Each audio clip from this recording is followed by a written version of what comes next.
कार्तिक पूर्णिमा व्रत कथा। भक्तजनों, आज मैं आपको कार्तिक पूर्णिमा व्रत की कथा सुनाती हूँ।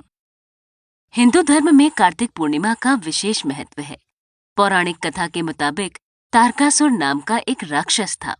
उसके 3 पुत्र थे, तारकक्ष, कमलाक्ष और विद्युन्माली। भगवान शिव के बड़े पुत्र कार्तिकेय ने तारकासुर का वध किया। तीनों पुत्र अपने पिता की हत्या का समाचार सुन बहुत दुखी हुए। तीनों ने ब्रह्मा जी से वरदान मांगने के लिए घोर तपस्या की। तीनों की तपस्या से प्रसन्न होकर ब्रह्मा जी प्रकट हुए और बोले, मांगो, क्या वरदान मांगना चाहते हो? तीनों ने ब्रह्मा जी से अमर होने का वरदान मांगा, लेकिन ब्रह्मा जी ने उन्हें इसके अलावा कोई दूसरा वरदान मांगने को कहा। तीनों ने मिलकर फिर सोचा और इस बार ब्रह्मा जी से 3 अलग नगरों का निर्माण करवाने के लिए कहा, जिसमें सभी बैठकर सारी पृथ्वी और आकाश में घूम सकें। 1000 साल बाद जब हम मिलें और हम तीनों के नगर मिलकर एक हो जाएं, और जो देवता तीनों नगरों को एक ही बाण से नष्ट करने की क्षमता रखता हो, वही हमारी मृत्यु का कारण हो। ब्रह्मा जी ने उन्हें ये वरदान दे दिया। तीनों वरदान पाकर बहुत खुश हुए। ब्रह्मा जी के कहने पर मैं दानव ने उनके लिए 3 नगरों का निर्माण किया।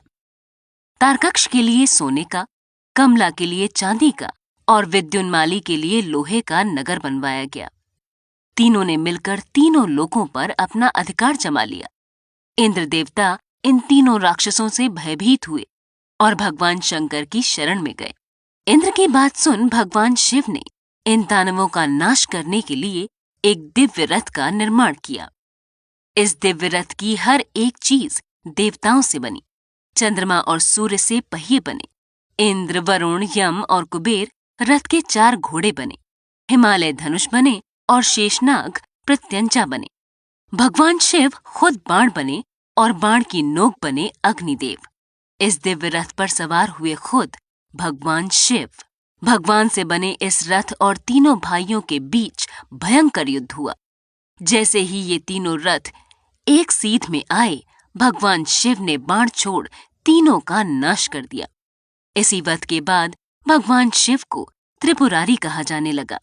ये वध कार्तिक मास की पूर्णिमा को हुआ, इसीलिए इस दिन को त्रिपुरी पूर्णिमा के नाम से भी जाना जाने लगा। आइए अब जानते हैं आज किस विधि से पूजन करने पर भगवान की विशेष कृपा प्राप्त होती है। 1. पूर्णिमा स्नान का महत्व शास्त्रों में वर्णित है, इसलिए इस दिन किसी पवित्र नदी में ब्रह्म मुहूर्त में स्नान करना चाहिए और उदयगामी सूर्य को अर्घ्य देना चाहिए। 2.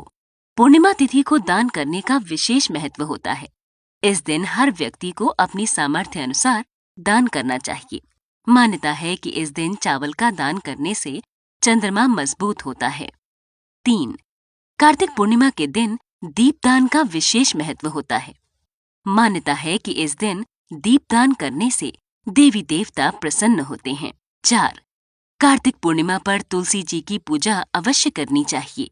इसके साथ ही भगवान विष्णु के शालिग्राम अवतार की पूजा करनी चाहिए। मान्यता है ऐसा करने से घर में सुख समृद्धि आती है।